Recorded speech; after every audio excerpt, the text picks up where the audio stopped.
devotion for today comes from the Sermon on the Mount. And this is actually going to start, a devotional series that we're going to walk through together, or I'm going to walk through, and I hope you walk through with me. And we're just going to step into this Sermon on the Mount. We're going to start with the Beatitudes, and this is all from Matthew. And we're going to walk all the way through chapter 5 and chapter 6. And more of chapter 6, chapter 7, chapter 7. We're going to make it through chapter 7. And I'm not going to give you a whole lot of background on the Sermon on the Mount because a lot of it is, it changes based on who you ask.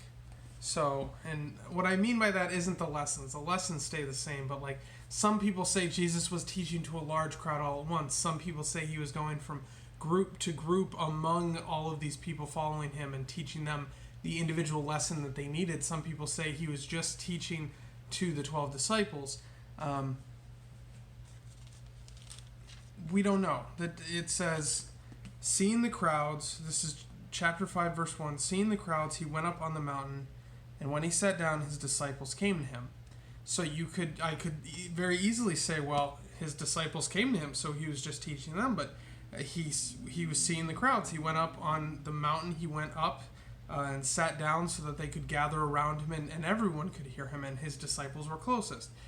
He's on the mountain, he sat down, he talks to his disciples, maybe then I don't think it matters. In that, the lessons we take from it, what it tells us about our God, about our Savior, doesn't change based on which subgroup of his followers he was telling it to. So, that's the background I have for you. Is a whole bunch of I don't know, and I'm okay with that. But the lessons hold. And the lessons are for us as much as they were for the disciples in Jesus' day. So we're going to start with the Beatitudes. And honestly, we're going to walk through these one at a time.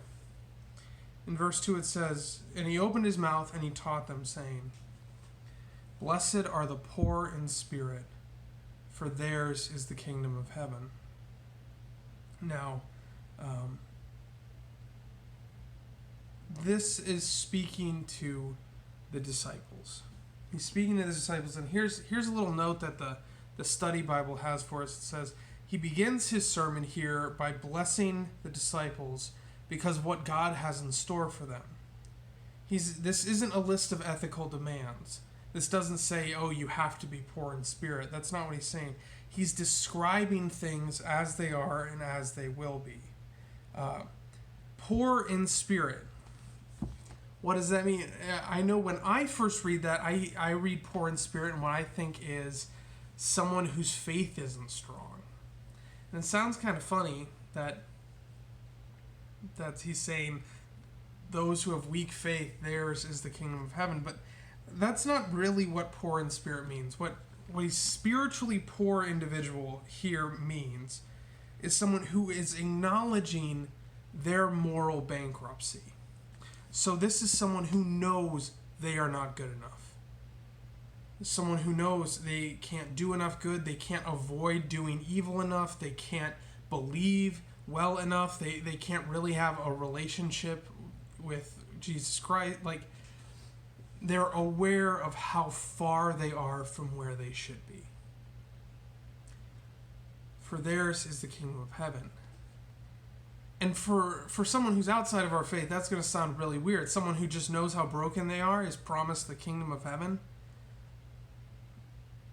But if you're familiar with the faith, that tracks pretty well, because the reality is we know that we are broken. We know that we are in no position to restore ourselves, but we are promised that in our brokenness, Christ comes to us. So in this first of these blessings that we're going to be walking through for the next few days, what we see here is a blessing to those of us who know we're not enough, that the kingdom of heaven will be ours. That's for me, and that's for you. Brothers and sisters, go in peace. Serve the Lord. Thanks be to God.